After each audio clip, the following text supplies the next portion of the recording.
pessoal, pronto para mais uma aula de geografia?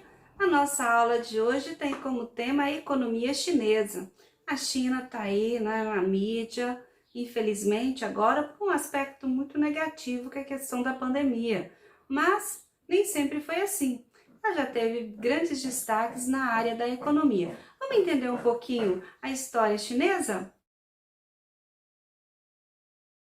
Bom, pessoal, a China é um país de cultura milenar e tem uma tradição muito forte que permanece até hoje enraizada na forma de viver do seu povo. Até o fim do século XIX, a China ela era comandada pelo Império Manchu. Esse império tinha uma autoridade muito forte em relação à sua população. Isso impedia o desenvolvimento, da sociedade chinesa, o que levou à organização da República Nacionalista Chinesa. Em 1912, sob a liderança de Sun Yat-sen, foi criado o Partido Nacionalista Chinês.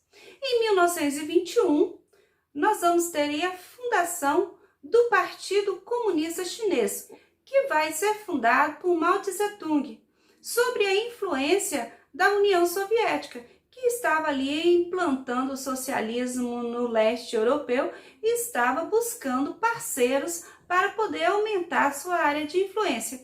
E a China, ela foi gradativamente se moldando às características do socialismo da época. E Mao Tse-tung teve um importante papel nessa nova formação da história chinesa. Bom, após uma guerra civil que durou até 1940, foi criado então a República Popular da China. Mao Tse-tung, ele vai ser responsável por uma que ele chama de revolução socialista. Imagina-se, uma implantação de um modelo novo numa sociedade milenar. Claro que haveria aí alguns conflitos de interesses, mas que foram duramente reprimidos pelo Partido Comunista. Bom, esse partido criou esse modelo de desenvolvimento que ele chamou de grande salto à frente, levando em consideração o modelo soviético, o que não deu muito certo, nem para a Rússia e muito menos para os chineses. Isso por quê? Bom, alguns fatores nós vamos destacar como responsáveis pelo fracasso desse desenvolvimento. Primeiro, a má gestão. Segundo, a burocratização do setor de produção. Depois, baixa produtividade, baixa qualidade dos produtos. E o mais grave deles, os investimentos de capital do governo estava no setor armamentista, ou seja, investia mais no setor bélico de produção de arma do que na produção propriamente dito das atividades complementares aí, principalmente na indústria e na agricultura. E isso, claro, levou ao fracasso deste sistema, dessa forma de administrar a China. Bom, só que isso vai mudar em 1976 com a morte de Mao Tse-tung. Quem vai assumir o governo agora seria Deng Xiaoping. Ele começou a comandar a China criando uma estrutura nova que não existia no mundo. Ele criou um modelo chamado de economia socialista de mercado. Você pode pensar aí o que seria uma economia socialista de mercado. Quando nós falamos em economia de mercado, nós estamos falando do sistema capitalista.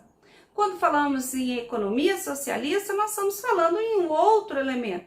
O que a economia socialista prega? A qualidade de vida da sua população, a redução das desigualdades sociais. Num primeiro momento, teria aí uma forte influência do Estado, mas depois o Estado ele passaria a ser substituído pela população, é o governo do povo para o povo. Bom, nós sabemos muito bem que isso não funcionou, isso é uma utopia, né, no sentido de governar numa ideia utópica de desenvolvimento. Bom, o que essa economia socialista de mercado trouxe para a China, diferente do que Mao Tse-tung fez? Primeiro, ele criou o que nós chamamos de zonas econômicas especiais, ZEE. O que são essas zonas econômicas especiais?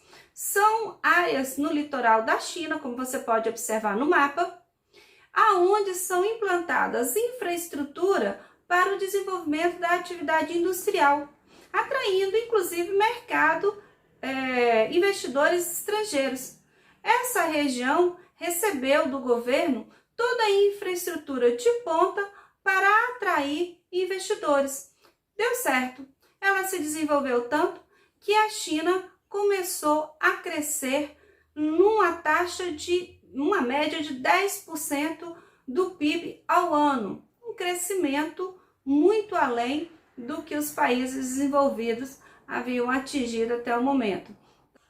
Apesar desse sistema não demonstrar, né, que o socialismo veio, que é a redução da desigualdade social, nós vamos ver isso na prática. A região chinesa ela é dividida em dois grupos bem específicos. A parte oriental, muito bem desenvolvida, uma industrialização eficaz, uma classe social mais abastada.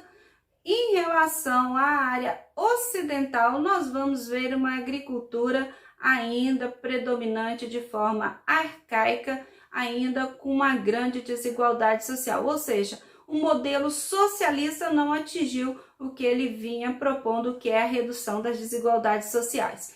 E em questão do mercado, nós vamos ter aí no sistema capitalismo a liberdade de produção. E essa liberdade de produção não existe na China porque ela é controlada pelo governo. Então o governo é que dita as normas da economia, ele que define as empresas que vão ou não, né, se desenvolver nessa região. Então tudo passa pela centralização do governo chinês. Então por isso a ideia de socialismo de mercado não atendeu nenhuma característica do socialismo, muito menos uma característica do capitalismo. A industrialização da China tem como principal objetivo a exportação. Ela é uma plataforma de exportação. O termo plataforma é exatamente para poder identificar o objetivo da atividade industrial, vender. Então você tem aí uma indústria que visa o mercado exterior.